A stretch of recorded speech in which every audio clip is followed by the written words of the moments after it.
Friends, आपका स्वागत है द आर्ट्स एजुकेशन में। मैं आपके लिए लेकर के आया हूँ क्लास 12th की सेकंड बुक भूगोल की क्लास चैप्टर 10 परिवहन तथा संचार।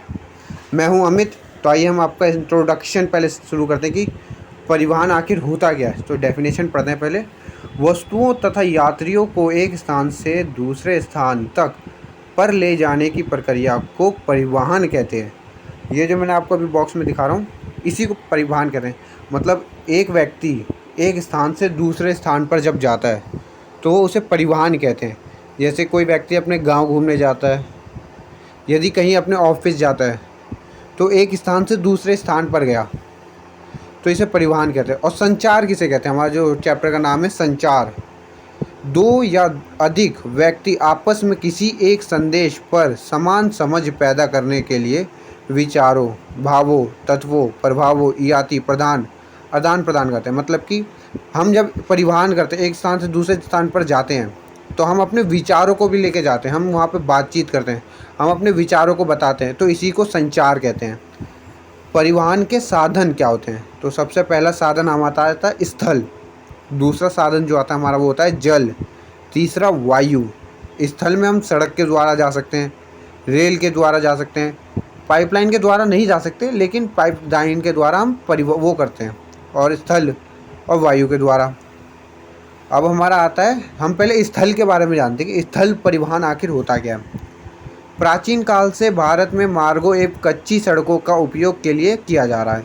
मतलब हम जो प्राचीन काल था, पहले से इतिहास से ही हम सड़कों के द्वारा एक स्थान से दूसरे स्थान पर जा रहे हैं। और सड़कें हमारे आर्थिक विकास में भी बहुत ही ज़्यादा सहयोगी होती हैं। कैसे? क्यों?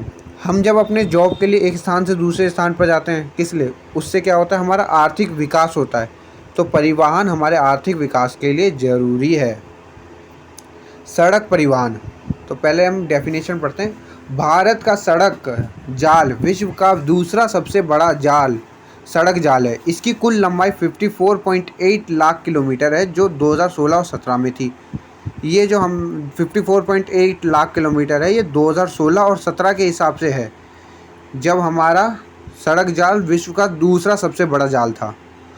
पर 85% यात्री जो होते हैं वो सड़क के द्वारा ही जाते हैं। वायु और पानी के द्वारा बाकी के 15% जाते हैं। और 70% जो हम अपने साथ वजन लेके जाते हैं, बाहर ले जाते हैं, अपने सामान ले जाते हैं, वो 70% भी इसी के द्वारा जाता है।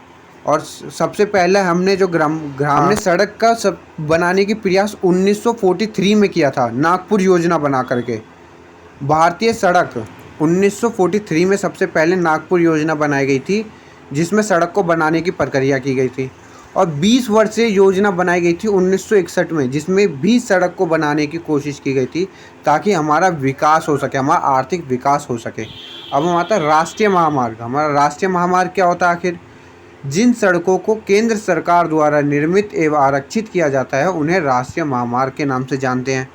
मतलब ये हुआ कि जिन सड़कों को प्रधानमंत्री के द्वारा बनवाया जाता है, उन सड़कों को राष्ट्रीय महामार्ग कहते हैं।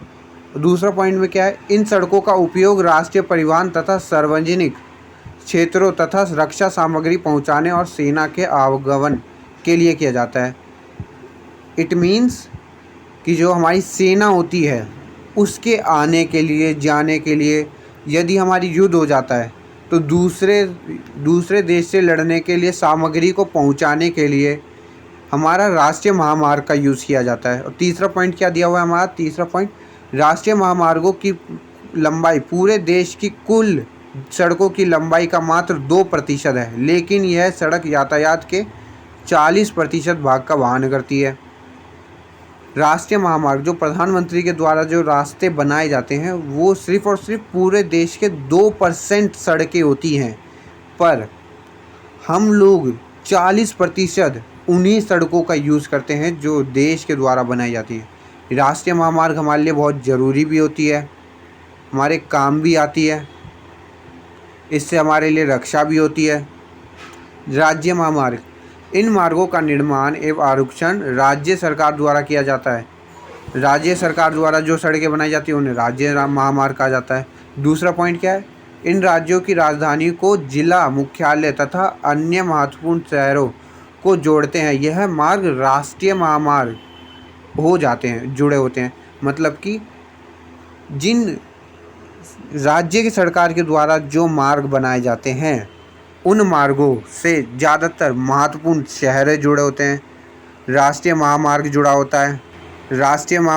होता है और इनके अंतर्गत देश की कुल सड़कों की लंबाई लगभग 4% आती है। मतलब राष्ट्रीय महामार्ग की 2% आती थी जो राष्ट्रीय के द्वारा बनाई जाती थी, और ये जो जिला सड़कें हैं, राज्य सड़कें हैं, इसमें 2% आती है, 4% सड़कें आती हैं। अब जिला सड़कें, यह सड़कें के जिला मुख्यालय तथा जिले के दूसरे महत्वपूर्ण स्थलों के बीच संपर्क का मार्ग काम करती है। मतलब ये है कि जिला के जो मुख्यालय होते हैं, कार्यालय होते हैं, जिला के कार्यालयों को और जिला के महत्वपूर्ण सड़कों को, ये उन्हें जोड़ने का काम करती हैं जिला सड़कें। और इनकी लंबाई कुल सड़कों की लंबाई का 14% होती है। 14%। राष्ट्रीय महामार्ग 2%, राज्य महामार्ग 4% और जिला सड़कें जो होती हैं वो 14% होती हैं। अब हमारा आता है ग्रामीण सड़कें। ये जो सड़कें होती हैं ये बहुत ही ज़्यादा हमारे लिए ज़रूरी होती हैं। जो गाँवों में जो सड़कें होती हैं ये हमारे लिए बहुत ज़रूरी होती हैं। और भारत की कुल लंबाई सड़कों में 80% सड़कें ग्रामीण सड़कों में आती हैं। 80%। अब हमारा रेल परिवहन, हम सड़कों के द्वारा रेल से भी जाया करते हैं। तो रेल, पहला जो टॉपिक है वो है भारतीय रेल जाल विश्व के सर्वाधिक लंबी रेल जाल में से एक है। जो भारत का जो रेल का जाल है वो सबसे बड़े जालों में से एक है। दूसरा पॉइंट, भारतीय रेल की स्थापना 1853 में हुई थी तथा बम्बई से थाने के बीच 34 किलोमीटर लंबी रेल लाइन निर्मित की गई। मतलब हुआ कि भारतीय रेल की पहली स्थापना जो हुई थी, सबसे पहले भारतीय रेल को 1853 में बनाया गया था, जो कि 34 किलोमीटर था। सबसे पहले ट्रेन चली थी मुंबई के शहर बम्बई से थाने तक की इतनी 34 किलोमीटर की चली थी रेलगाड़ी हमारी। तीसरा पॉइंट क्या हमारा, देश में भारतीय रेल सरकार का विकासतम उत्तम भारतीय रेल जाल की कुल लंबाई का 66,030 किलोमीटर है 31 मार्च 2015 तक। भारतीय जो रेल जाल हमारे सरकारों ने द्वारा बिछाया गया है उसकी कुल लंबाई 66,030 किलोमीटर है। और ये कब नापा गया था? 31 मार्च 2015 को। कितनी थी? 66,030 किलोमीटर।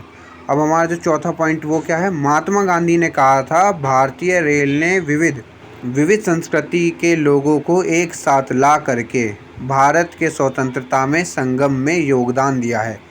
महात्मा गांधी ने हमारे रेल के लिए कहा था कि हमारी रेलगाड़ी ने बहुत सारे अलग अलग प्रकार के लोगों को एक जगह पर, हमारे स्वतंत्रता में उन्होंने सहयोग दिया है। सभी जब अलग अलग प्रजाति के लोग एक जगह पे आए तो उन्होंने अपने प्रजाति के लिए, हक के लिए अपने स्वतंत्रता को मांगा और हम स्वतंत्र हो पाए। राष्ट्रीय जल मार्ग, हम जल मार्ग पे आते हैं। तो पहला टॉपिक है रेल मार्गों के विकास से पूर्व यह परिवहन का प्रमुख विधि था। मतलब जब रेलगाड़ियाँ नहीं हुआ करती थी, लोग जल के द्वारा ही एक स्थान से दूसरे स्थान पर जाया करते थे। दूसरा पॉइंट, इस समय भारत में 14,500 किलोमीटर लंबा जलमार्ग नौकाश्रयों के लिए, अब जो हमारे पास बचा है 14,500 किलोमीटर लंबा जलमार्ग बचा है हमारे नौका के द्वारा, जो हमारे लोग एक स्थान से दूसरे स्थान पर जाते हैं। तीसरे पॉइंट में क्या है, देश के परिवहन में लगभग 1% का योगदान देता है। इसके अंतर्गत नदियाँ, लहरें तथा सरकारी खाड़ियाँ आती हैं। मतलब ये हुआ देश के जो भी हम परिवहन करते हैं उसमें सिर्फ 1% अपना योगदान देता है जल। अब महासागरीय मार्ग, भारतीय समुद्री तट काफ़ी बड़ा है। दूसरे पॉइंट में क्या है कि 95% हम लोग अपना मूल्य, मतलब कि हमारा जितना भी पैसा है और बाकी सारी सामान है वो 95% हम लेकर के जाते हैं। विदेशी व्यापार जितना होता है वो 70% महासागरीय मार्ग के द्वारा होता है। अंतर्राष्ट्रीय व्यापार के साथ साथ इन मार्गों का उपयोग देश की मुख्य भूमि एवं द्वीपों के बीच परिवहन के लिए किया होता है।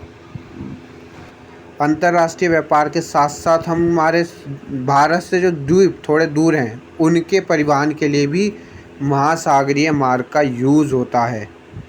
महासागरीय मार्ग का यूज़ होता है हमारे द्वीपों पर जाने के लिए भी।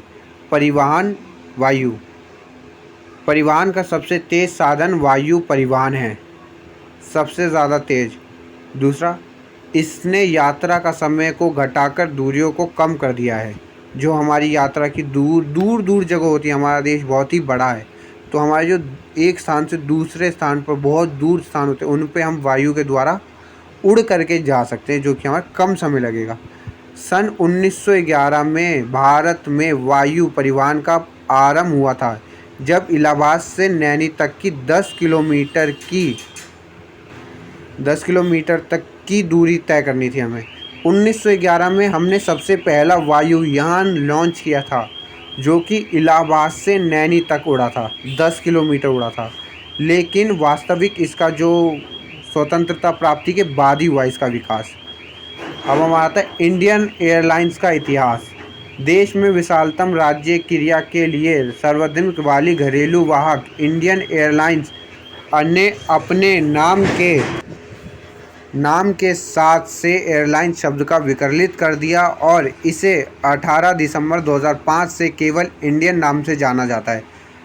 इंडियन एयरलाइंस का इतिहास मतलब हमारा जो इंडियन एयरलाइंस है, मतलब हमारा हवाई जहाज़ उड़ने वाला, वो सबसे पहले इंडियन एयरलाइंस के द्वारा बनाया था, जो कि 8 दिसंबर 2005 को इसमें से एयरलाइंस हटाकर सिर्फ इंडियन नाम से जाना। पवन हंस हेलीकॉप्टर सेवाएं जो पर्वतीय क्षेत्रों में देती हैं, और ये अपने पेट्रोलियम के सेक्टर को भी एक जगह से दूसरे जगह पर ले जाने के लिए देती। तेल एवं गैस पाइपलाइन गैसों ने एवं तरल पदार्थों की लंबी दूरी तक परिवहन के लिए अत्यधिक सुविधाजनक एवं सक्षम प्रणाली है। हम पाइपलाइन के द्वारा अपने तरल पदार्थ को एक जगह से दूसरी जगह ले जा सकते हैं। 1959 में सबसे पहले हमने पाइपलाइन बिछाई थी। संचार तंत्र, प्राचीन काल से ही हम अब तक बहुत से संचार तंत्र विकसित कर चुके हैं। संचार तंत्र क्या होता है? संचार मैंने आपको स्टार्टिंग में बताया था। आरंभिक समय में ढोल या पेड़ के खोखले तने को बजाकर आग या धुएं को संकेत द्वारा अथवा तीर धारकों की मदद से संकेत पहुंचाए जाते थे।